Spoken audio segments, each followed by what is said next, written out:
যালিকাল কিতাবু লা রাইবা ফীহি। আল্লাহু আকবার। আল্লাহ তাআলা বলেন যালিকাল কিতাব, এটা এমন একটি কিতাব, লা রাইবা ফীহি, যেখানে সন্দেহ তো দূরের কথা, সন্দেহের অবকাশও নাই। চিল্লায় বলেন আল্লাহু আকবার। ও বন্ধু, এমন একটি গ্রন্থ যে গ্রন্থের শুরুতেই আল্লাহ তাআলা চ্যালেঞ্জ দিয়েছেন দুনিয়াতে যত গ্রন্থকার, যত দার্শনিক, যত বৈজ্ঞানিক, যতগুলো বই লেখক, গ্রন্থ লেখক, প্রত্যেকটা বই আর গ্রন্থের শুরুতে লেখে, আমার গ্রন্থের ভিতরে যদি কোনো ভুল ধরা পড়ে, আপনারা যদি ভুলটাকে শুধরিয়ে দেন, আমি চিরকৃতজ্ঞ থাকব। ঠিক কিনা বলেন? কিন্তু আল্লাহ রব্বুল আলামিন বলেন, আমি এত বড় একটা কিতাব তোমাদের উপরে নাজিল করলাম, এই কিতাবটা একদিনে আমি নাজিল করি নাই, 2 দিনে নাজিল করি নাই, 1 মাসে না, 2 মাসে না, 1 বছরে না, 2 বছরে না, দীর্ঘ 23টি বছরে আমি এই কোরআন আমার নবীর উপরে নাজিল করেছি। বলেন সুবহানাল্লাহ। কোরআন নাজিলের বয়স কত ভাই? ও বন্ধু, আপনার একটা সন্তান যদি 23 বছরের হয়,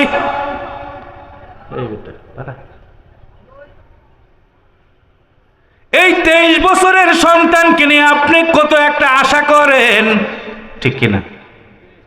কারণ 23 বছরের সন্তানটা লালন পালন করতে কত লক্ষ টাকা আপনার খরচ হয়েছে। যদি আপনি মাদ্রাসায় পড়িয়ে থাকেন, মাদ্রাসায় বেতন দিতে হয়েছে, খানা খাওয়াইতে হয়েছে, জুতা কিনতে হয়েছে, জামা কিনতে হয়েছে, কোরআন শরীফ কিনতে হয়েছে, কিতাব কিনতে হয়েছে, পরীক্ষার ফিস দিতে হয়েছে, বেতন দিতে হয়েছে, এত কিছু করতে হয়েছে, এত কিছু করতে হয়েছে।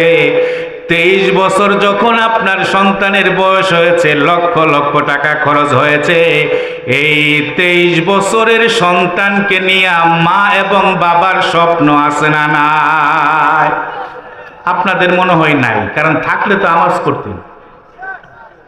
এরকম কেন সমস্যাগুলো? অবন্ধু, 23 বছরের একটা মেয়ের বাবাকে আপনি চিন্তা করে দেখেন, এখনো বিবাহ হয় নাই, মেয়ের বয়স 23 হয়েছে, বাবার মুখে হাসি আছে নাকি? কারণ কি? মেয়ের বিবাহ হয় নাই, কত টেনশন। ও বন্ধু, একটা ছেলে যখন 23 বছরের হয়ে যায়, ওই 23 বছরের ছেলে আর মার বাবা রাত 10টা হয়ে গেছে, ছেলে কোনো বাড়িতে আসে নাই, মা বাবা মনে হয় লেপ আর কম্বল মুড়ি দিয়ে ঘুমায়। কি করে? টেনশন করে। ব্যাপারটা কোথায়? এই 23 বছরের ছেলে যে কোনো সময়, যে কোনো মুহূর্তে অঘটন ঘটাইতে পারে, ঠিক কিনা? এই জন্য বাবা এবং মা সতর্ক থাকে। ছেলের বন্ধু বান্ধবদেরকে মাঝে মাঝে জিগায়, ব্যাপার কি? ও যে স্কুলে যায়, কলেজে যায়, ভার্সিটিতে যায়, মাদ্রাসায় যায়, লেখাপড়া করে নাকি ইয়াবা বাবা অমুক তমুক খায়, ঠিক কিনা? ও বন্ধু, আল্লাহ রব্বুল আলামিন ডাক দিয়ে বলে, রে গোলাম, তোর একটা সন্তানকে 23 বছর পর্যন্ত লালন পালন করার পর ওই সন্তানের ভবিষ্যৎ নিয়ে তুই যেমন শঙ্কিত থাকিস, সন্তানটা লেখাপড়া করে যখন পাস করে বাবার কাছে এসে বলে, বাবা, এই যে আজকে ঢাকা বিশ্ববিদ্যালয় থেকে সর্বোচ্চ ডিগ্রি অর্জন করেছি, বাবার মনটা কি পরিমাণে খুশি হয় বলেন সুবহানাল্লাহ। ওই বাবা পুরা এলাকার মানুষের কাছে বলতে থাকে, ও এলাকার মানুষ শুনো, আমার সন্তান আজকে 23 বছর হয়েছে, ঢাকা বিশ্ববিদ্যালয় থেকে কৃতিত্বের সাথে সার্টিফিকেট নিয়ে বের হয়েছে, ঠিক কিনা? বিসিএস পরীক্ষা দিবে, বিসিএস পরীক্ষার মধ্যেও পাশ করেছে। এমন একটা ছেলের সন্ধানের জন্য যোগ্য রূপসী ষোড়শী মেয়ের বাবারা এরকম একটা সন্তানের পিছনে লেগে যায়, ঠিক কিনা বলেন? ও বন্ধু, ওই সন্তানটা চাকরির জন্য অ্যাপ্লাই করেছে, বড় সরকারি একটা কলেজের ভিতরে সন্তানের চাকরি হয়ে গেছে। ওই যে বাবা আর মায়ের বুকটা ফুলে গিয়েছে। 23-24 বছরের টকবগে একটা যুবক প্রত্যেক দিন ঘটকরাব সন্তানের বাবাকে ফোন করে, তোমার ছেলেটার জন্য এত সুন্দর টল ফিগার একটা মেয়ে আছে, তোমার ছেলেকে বিবাহ করাবে নাকি? বাবা চিন্তা করে যে মেয়েকে আমি বিবাহ করাবো, আমার সন্তান যেরকম আদর্শবান ঢাকা বিশ্ববিদ্যালয় থেকে কৃতিত্বের সাথে সার্টিফিকেট নিয়েছে, বিসিএস পাস করেছে, সরকারি আরেকটা কলেজের ভিতরে তার চাকরিও হয়েছে, বলুন তো দেখি নাচে গায় বখাটে কোনো মেয়ে আপনি কি আপনার ছেলের পুত্র বধূ করে নিয়ে আসবেন নাকি? কুওয়াতে নেকি নাদারি বদমকুন, কুওয়াতে নেকি নাদারি বদমকুন, বরওয়াজুদে খুদ সতম বে হদমকুন, বরওয়াজুদে খুদ সতম বে হদমকুন। আল্লাহু আকবার। ও বন্ধু, একজন 23-24 বছরের সন্তানের বাবা রাত্রের ঘুমকে হারাম করে যেভাবে নিজের সন্তানকে পাহারা দেয়, আপনার আমার নবী সাল্লাল্লাহু আলাইহিস সালাতু ওয়াস সালাম বলেন, আল্লাহ পাকের একটা আমানত আমার উপরে নাজিল হয়েছে। আল্লাহ তাআলা এমন একজন ব্যক্তির কাছে এই কোরআনকে নাজিল করলেন, যে ব্যক্তিটার জন্মের আগে থেকে নিয়ে শুরু করে জন্ম পর্যন্ত শুধু নয়, নবীজির বংশ পরস্পর হযরত আদম থেকে নিয়ে আব্দুল্লাহ পর্যন্ত যতগুলো মানুষ আছে, প্রত্যেকটা মানুষের সম্মান গোটা পৃথিবীতে যত মানুষ আছে সকল মানুষের চেয়ে বেশি। আপনারা মনে খুশি হন না? তো খুশির সুবহানাল্লাহর আওয়াজ কিরকম হয় নাকি? মিছিলে যাওয়ার পরে কেমনে মিছিল ধরেন? কই গলা গেলে গলা পাবো, নেতা গেলে নেতা পাবো না, ঠিক কি না? আজকে কোরআনের জন্য একটু স্লোগান দেন না, সুবহানাল্লাহ বলেন না, আলহামদুলিল্লাহ বলেন না, আল্লাহু আকবার বলেন না। হাদিস শরীফের মধ্যে আল্লাহর নবী বলেন, যদি কোনো ব্যক্তি তামলাউল মিজান, মিজানের পাল্লাটা তার জন্য ভারী হয়ে যাবে, আসমান এবং জমিনের মধ্যবর্তী যতগুলো ফাঁকা জায়গা রয়েছে, প্রত্যেকটা ফাঁকা জায়গা আল্লাহ তাআলা নেকির দ্বারা ভরপুর করে দিবে। যদি এরকম কোন ব্যক্তি দুনিয়াতে সুবহানাল্লাহ মুহাব্বতের সাথে পড়ে। আল্লাহর নবী সাল্লাল্লাহু আলাইহি সাল্লাতু ওয়াস সালাম হাদিসের মধ্যে একটি ঘটনা নিয়ে আসেন। হযরতে সুলাইমান আলাইহিস সালাতু ওয়াস সালামের জামানার মধ্যে এত বড় তখ্ত, এত বড় সিংহাসন পৃথিবীতে কারো ছিল না, সামনেও কেউ বানাইতে পারবে না। বলেন সুবহানাল্লাহ। এত ধনী আমরা দাবি করি না যে পৃথিবীতে আমরা এই বানাইছি সেই বানাইছি, হেলিকপ্টার, বিমান, এরোপ্লেন, রকেট, ঠিক কি না? আরে কি হেলিকপ্টার আর কি বিমান আর কি রকেট লঞ্চার বানিয়েছো? সুলাইমান আলাইহিস সালাতু ওয়াস সালাম আজ থেকে হাজার হাজার বছর আগে একটা সিংহাসন বানাইছে। ওরকম একটা সিংহাসন বানায় দেখাও তো দেখি, সম্ভব হবে? সম্ভব না। বা সুলাইমান দাদে মুলকে সরওয়ারি, বা সুলাইমান দাদে মুলকে সরওয়ারি, সুদমতি খাতেমাস দেও ও পরি, সুদমতি খাতেমাস দেও ও পরি। আল্লাহু আকবার।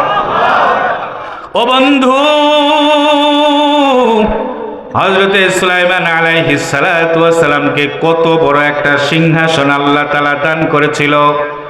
আল্লাহ রব্বুল ইজ্জাতুল জালাল ডাক দিয়ে কয়, আমি নবী মুহাম্মদের উপরে কোরআন নাজিল করলাম। এই নবী মুহাম্মদের বংশের আলোচনা কোরআন শরীফে করা হয়েছে, তাওরাতে করা হয়েছে, জবুরে করা হয়েছে, ইনজিলে করা হয়েছে। এমন একজন ব্যক্তি দুনিয়াতে আসবে যে ব্যক্তি জিন্দেগিতে একটা মিথ্যা কথা বলে না। ও বন্ধু, যে ব্যক্তির চেহারার দিকে যদি কোনো ব্যক্তি তাকায়, সাহাবারা বলেন অত্যন্ত ক্ষুধার জঠর জ্বালা নিয়ে মসজিদে নববীর ভিতরে আসছি, ক্ষুধার জ্বালায় 3 দিন থেকে খাই না, পেটের ভিতরে পাথর বাজছে। আর নবীজির নুরানি চেহারাটা একবার একটু দেখছে। সাহাবারা বলেন প্রচন্ড ক্ষুধা নিয়ে মসজিদে প্রবেশ করেছি, কিন্তু নবীজির সুন্দর চেহারা দেখার পরে আমাদের পেটের ক্ষুধা নিবারণ হয়ে গেছে। সাইয়্যিদুল কাউনাইন খাতমুল মুরসালিন, সাইয়্যিদুল কাউনাইন খাতমুল মুরসালিন, আখির আমদ বদ ফখরুল আউয়ালিন, আখির আমদ বদ ফখরুল আউয়ালিন। আল্লাহু আকবার। ও বন্ধু, এমন একজন নবী আপনি আমি পেয়েছি, যে নবীর উম্মত হওয়ার জন্য হযরত আদম আলাইহিস সালাতু ওয়াস সালাম কান্নাকাটি করেছে। গো আল্লাহ, শেষ জামানার নবীর উম্মত তুমি যদি আমাকে বানাইতা ভালো হইতো। ও বন্ধু, হযরত শীস আলাইহিস সালাতু ওয়াস সালাম আল্লাহর কাছে দরখাস্ত করে বলেন, ও গো আল্লাহ, নবী না বানায়া যদি শেষ জামানার উম্মত বানাইতা তাহলে ভালো হইতো।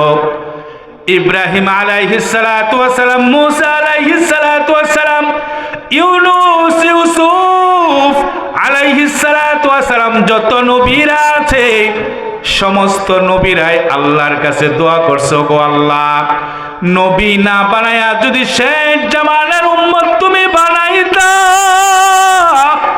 তাহলে অনেক ভালো হইতো। বলেন সুবহানাল্লাহ। কারণ কি, ওই যে হাদিসের কথা বলতেছিলাম, সুলাইমান আলাইহিস সালাতু ওয়াস সালাম বিশাল সিংহাসন নিয়ে আসমানের উপর দিয়ে যাচ্ছে। ও বন্ধু, দেখবেন এখন পেঁয়াজ রসুন রোপণের সময়, উত্তোলনের সময়, ঠিক কিনা? এই সময় না, পেঁয়াজ রসুন উত্তোলন করে রোপণ করে। একজন কৃষক মানুষ মাঠের মধ্যে, তার জমিনের মধ্যে পেঁয়াজ রসুন রোপণ করতেছিল। এমন সময় আসমানের দিকে তাকায় দেখে বিশাল একটা সিংহাসন নিয়া সুলাইমান আলাইহিস সালাতু ওয়াস সালাম যাইতেছে। ওই ব্যক্তিটা পেঁয়াজ রসুন রোপণ করতেছে। পেঁয়াজ রসুন রোপণ করতে করতে আসমানের দিকে তাকায় দেখে বিশাল সিংহাসন যায়। হযরত সুলাইমান আলাইহিস সালাতু ওয়াস সালামের বিশাল সিংহাসন দেখার পর ওই ব্যক্তির জবান থেকে অনিচ্ছাকৃতভাবে একবার বের হয়েছে সুবহানাল্লাহ। সবাই বলুন সুবহানাল্লাহ। হযরত সুলাইমান আলাইহিস সালাতু ওয়াস সালাম এত শক্তিশালী ছিলেন, মানুষের বাচ্চা ছিলেন, জিন্নাতের বাচ্চা ছিলেন, পিপিলিকার বাচ্চা ছিলেন, গরু ছাগলের বাচ্চা ছিলেন। হাত্তাকে বাতাস ওনার কথা শুনতো, মেঘবালা ওনার কথা শুনতো। বাতাস এই ব্যক্তি জমিনের ভিতরে পেঁয়াজ রসুন রোপণ করে, আর একবার সুবহানাল্লাহর আওয়াজ যখন দিয়েছে, বাতাস আওয়াজটাকে নিয়ে সুলাইমান আলাইহিস সালাতু ওয়াস সালামের কানের ভিতরে দিয়েছে। নবী সুলাইমান আলাইহিস সালাতু ওয়াস সালাম যখন সুবহানাল্লাহর আওয়াজ পাইছে, পাওয়ার পর দেখতেছে সুলাইমান আলাইহিস সালাতু ওয়াস সালামের সিংহাসন তো মাত্র 4 মাইল লম্বা ছিল। সুবহানাল্লাহ। কয় মাইল? 4 মাইল লম্বা, 4 মাইল দৈর্ঘ্য, 4 মাইল প্রশস্ত। সুলাইমান আলাইহিস সালাতু ওয়াস সালামের সিংহাসন এত বড় ছিল।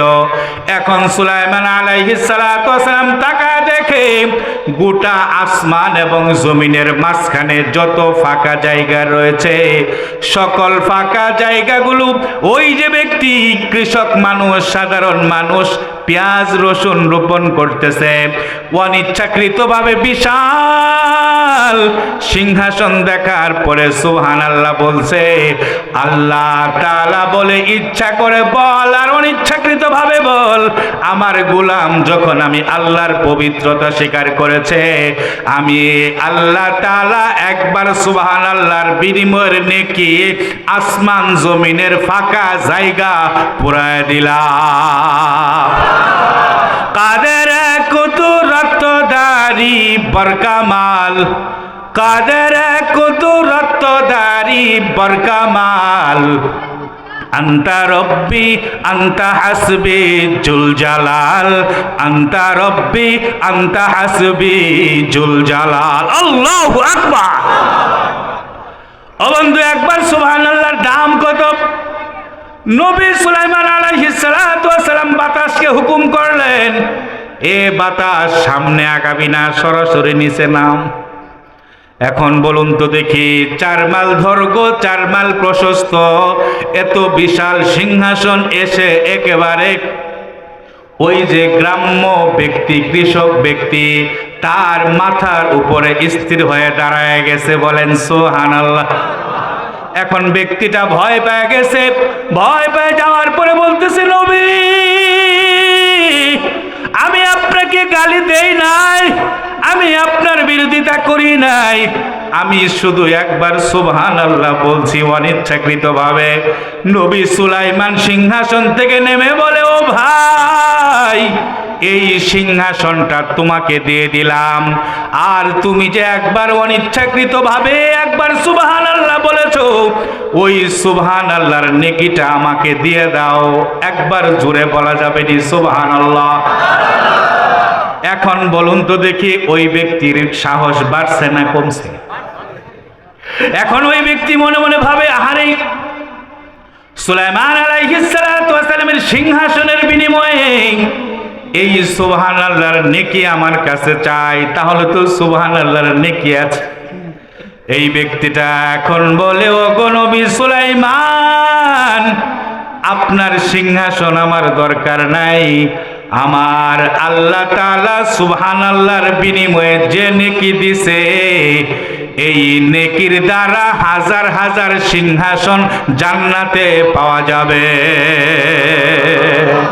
ইয়া ইলাহি তো মেরা মাশুক হ্যায়, या इलाही तो मेरा माशूक है, या इलाही तो मेरा महबूब है, या इलाही तो मेरा महबूब है। अल्लाहु আকবার। ও বন্ধু, এমন একটি আয়াত, এমন একটি সূরা আপনাদের সামনে তেলাওয়াত করেছি যে সূরার নাম হচ্ছে সূরাতুল বাকারা। বলেন সুবহানাল্লাহ। বাকারাতুন শাব্দিক অর্থ হচ্ছে গাভী। এখন আপনাদের মনে প্রশ্ন হতে পারে যে গাভী কেন? বলদ তো হতে পারে, ঠিক কিনা?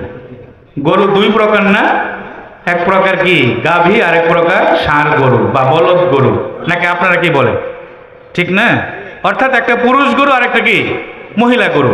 আচ্ছা, আমি যে আপনাদের সামনে গাভী বললাম, এটার দ্বারা কি পুরুষ গরু বোঝাইছে না মহিলা গরু? মহিলা গরু বোঝাইছে। তাহলে এখন আপনাদের মনে একটা প্রশ্ন হতে পারে যে বাকারাতুন শাব্দিক অর্থ গাভী কেন? আলেমুলামারা আছে, আব্দুল জলিল ভাই আমার মুরব্বী এবং হযরত উলামায়ে কেরাম, ওনারা জানেন মুআন্নিসের আলামত রয়েছে কয়েকটা। তার মধ্যে একটা আলামত হচ্ছে তায়ে তানিস। বাকারাতুন এর ভিতরে একটা শব্দ আসছে, তায়ে তানিস যেহেতু আসছে, এটা মুআন্নিসের আলামত। যেহেতু মুআন্নিসের আলামত, তাহলে বোঝা যায় এটা কি গাভী, ঠিক কি না? সূরাতুল বাকারা গাভী নাম সূরা, অর্থাৎ গাভীর সূরা।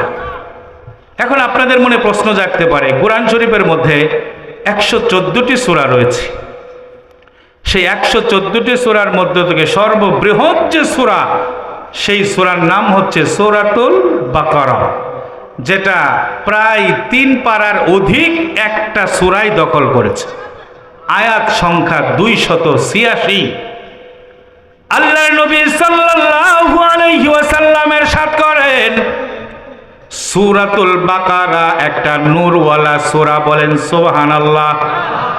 আল্লাহর নবী বলেন, যে ঘরের ভিতরে সূরা বাকারা তেলাওয়াত করা হয়, ওই ঘরের ভিতরে অসংখ্য রহমতের ফেরেশতারা 24 ঘন্টা দোয়া করতে থাকে। আল্লাহর নবী আরো বলেন, এমন ব্যক্তির অনেক ঘর আছে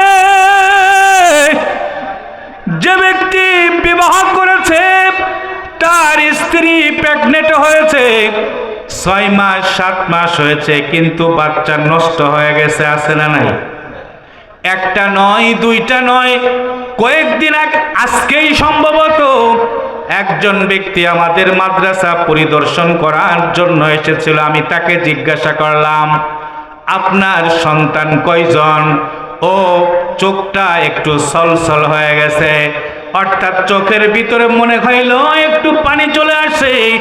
বলতেছে 2 জন সন্তানই নষ্ট হয়ে গেছে, প্রসব হয়েছে 1 দিন 2 দিন পর 2 জন সন্তানই মারা গিয়েছে। এই কথাটা বলার পর দেখলাম তার মনটা একটু খারাপ হয়ে গেল। আমি এই কথাটা শোনার পর তাকে বললাম, আপনার আহলিয়ার মনে হয় জিন্নাতের সমস্যা রয়েছে। উনিও বলল, হ্যাঁ জিন্নাতের সমস্যা রয়েছে। আমি বললাম, তাকে রুইয়া করান, অর্থাৎ কোরআনী চিকিৎসা করান। আল্লাহর নবী বলেন, যদি কোনো ব্যক্তির বাড়িতে জিন্নাত ঢেল দেয়, এরকম আছে না নাই?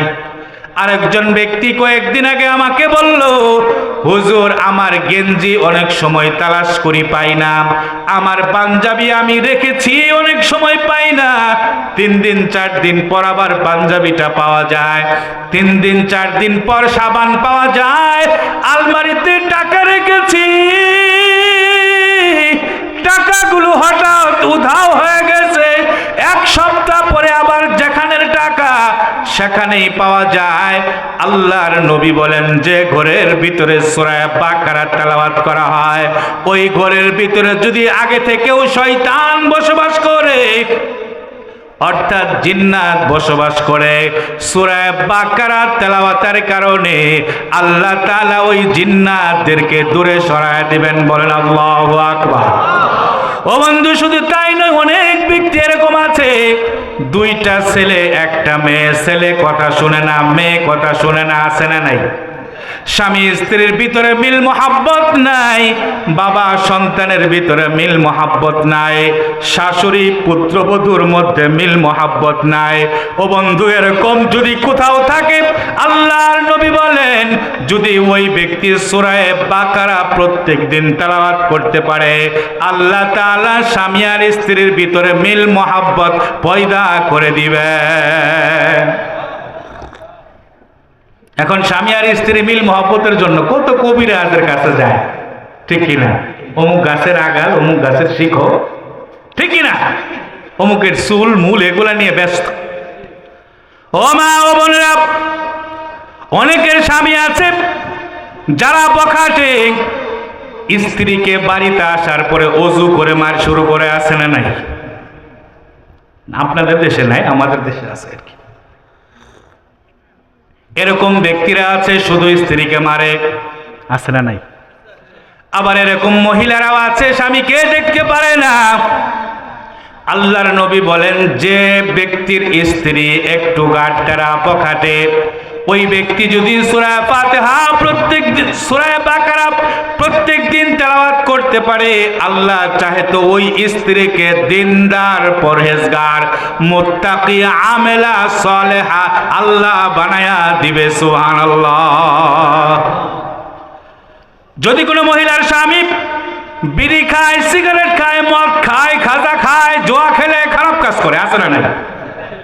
নামাজ পড়ে না, স্ত্রীর সাথে খারাপ ব্যবহার করে, গাল মন্দ করে, ওই মহিলা যদি সূরা বাকারা বেশি বেশি তেলাওয়াত করে স্বামীর জন্য দোয়া করতে পারে, আল্লাহর নবী বলেন, আল্লাহ চাহে তো ওই স্ত্রীর স্বামীকে আল্লাহ তাআলা আল্লাহর ওলি বানায় দিতে পারে। তাহলে এই সূরার গুরুত্ব আছে না নাই? এরকম ভাবে যদি আপনাদের সামনে আরো বলতে থাকি, আরো বলতে থাকি, ঘন্টাকে ঘন্টা শেষ হয়ে যাবে, ইয়ার পরেও সূরা বাকারার যে ফজিলত শেষ হবে না।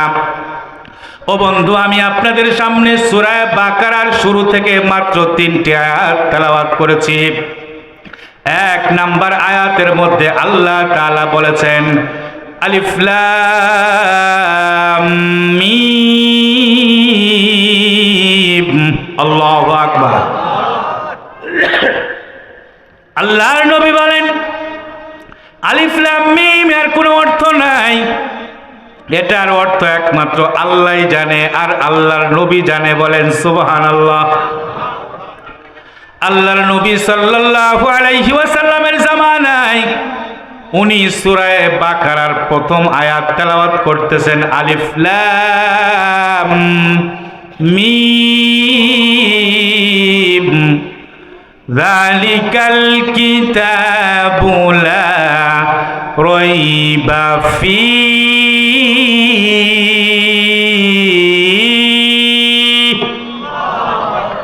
আল্লাহর নবী যখন সূরা বাকারার শুরুতে তেলাওয়াত করছে, মক্কার মানুষরা তো আরবি বুঝে, ঠিক কিনা? আমরা তো আরবি অর্থ বুঝি না, কোরআন তেলাওয়াতের অর্থ বুঝি না, কিন্তু মক্কার মানুষরা কিন্তু কোরআন তেলাওয়াতের অর্থ জানতো।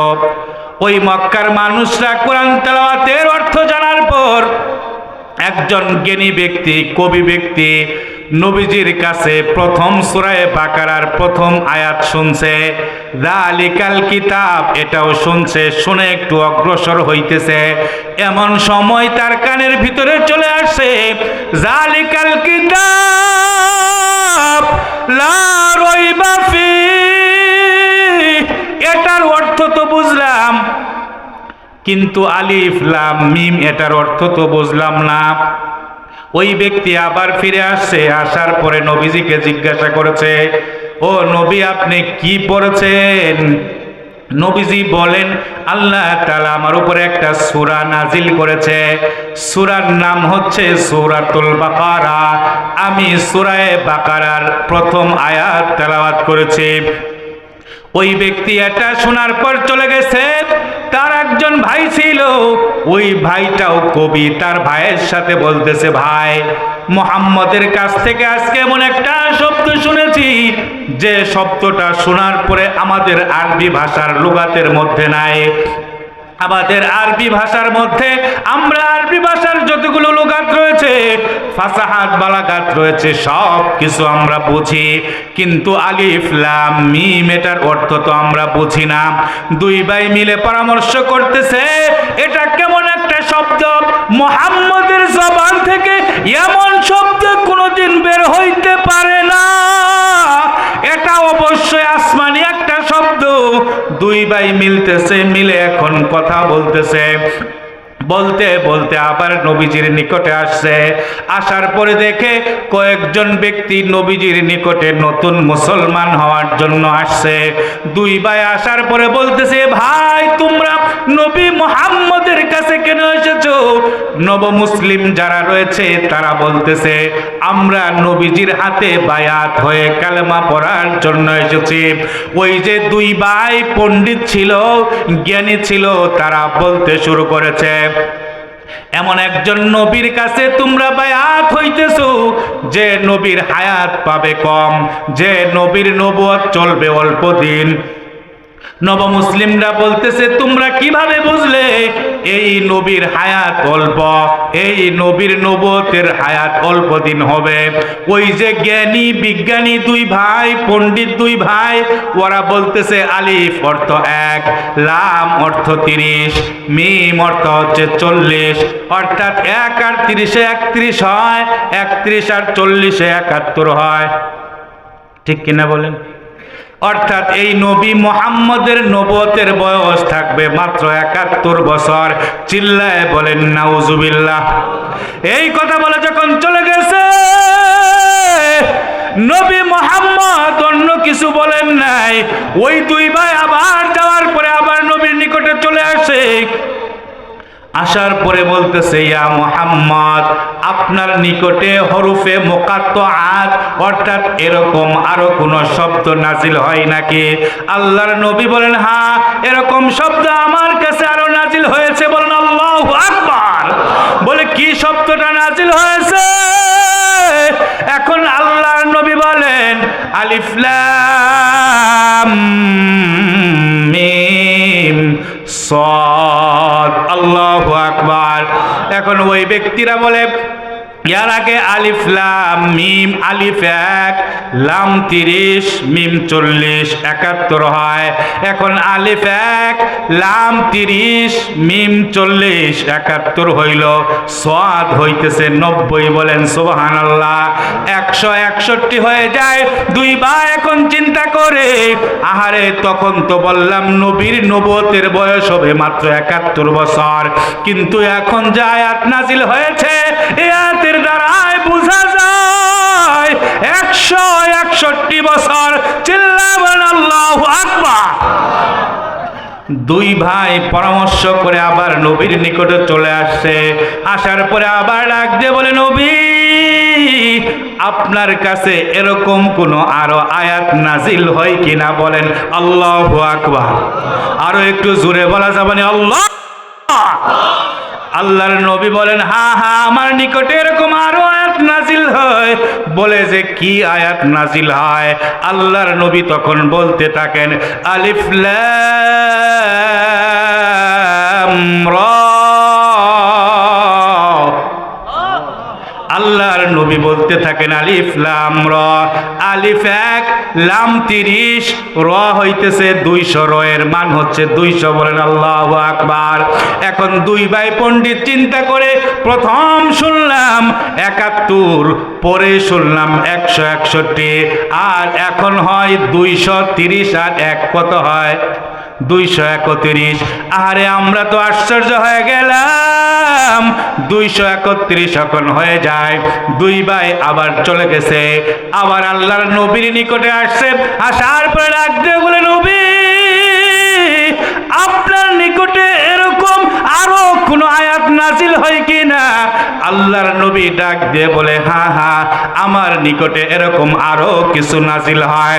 বলে কি এরকম নাজিল হয়? আল্লাহর নবী ডাক দিয়ে বলে, আলিফ লাম মিম রা। আল্লাহু আকবার। দুই ভাই চিন্তা করে, আলিফের মান 1, লামের মান 30, মিমের মান 40, রয়ের মান 200। এখন কত হইল? 271 হয়ে গেল। এই যে আল্লাহর নবী সাল্লাল্লাহু আলাইহি সাল্লাতু ওয়াস সালামের নিকটে সূরা হরফে মুকাত্তাআত এগুলাকে বলা হয়। আল্লাহ তাআলা সূরা বাকারার মধ্যে প্রথম আলিফ লাম মিম এই হরফে মুকাত্তাআত দিয়া আপনার আমার জন্য একটা হেদায়েতের পথ বাতায় দেন। আল্লাহর নবী সাল্লাল্লাহু আলাইহি সাল্লাতু ওয়াস সালাম বলেন, আল্লাহ তাআলা কোরআন শরীফের শুরুতে দ্বিতীয় নাম্বার সূরা বাকারার মধ্যে আল্লাহ তাআলা যালিকাল কিতাব লা রাইবা ফি হুদাল লিল মুত্তাকিন, যারা মুত্তাকি হবে আল্লাহ তাআলা তাদের সবাইকে হেদায়েত করবে। বলেন সুবহানাল্লাহ। মুত্তাকি কাকে বলা হয়? ইত্তাকি যাহায়, ইত্তাকি শাব্দিক অর্থ হচ্ছে অনুসরণীয়। যে ব্যক্তি অনুসরণ করে, যে ব্যক্তি তার বাবার অনুসরণ করে ও হচ্ছে নেক সন্তান, ঠিক কিনা? যে মহিলা তার স্বামীর অনুসরণ করে ওই মহিলা হচ্ছে নেক মহিলা। যে কর্মচারী তার মালিককে অনুসরণ করে ও হচ্ছে সঠিক কর্মচারী, ঠিক কিনা বলেন? যে গোলাম, আল্লাহ রব্বুল আলামিন হচ্ছে মুনিব। আল্লাহ মুনিবের সঠিক যে ব্যক্তি করে ওই ব্যক্তি হচ্ছে সঠিক বান্দা, ওই ব্যক্তি হচ্ছে মুত্তাকি বান্দা। আল্লাহ রব্বুল আলামিন বলেন, যালিকাল কিতাব লা রাইবা ফি, এটা এমন একটি কিতাব যে কিতাবের ভিতরে কোনো সন্দেহ নাই, সন্দেহের কোনো অবকাশও নাই। এই কথা বলার পর আল্লাহ তাআলা মুত্তাকির কথা বলতেছেন, হুদাল লিল মুত্তাকিন।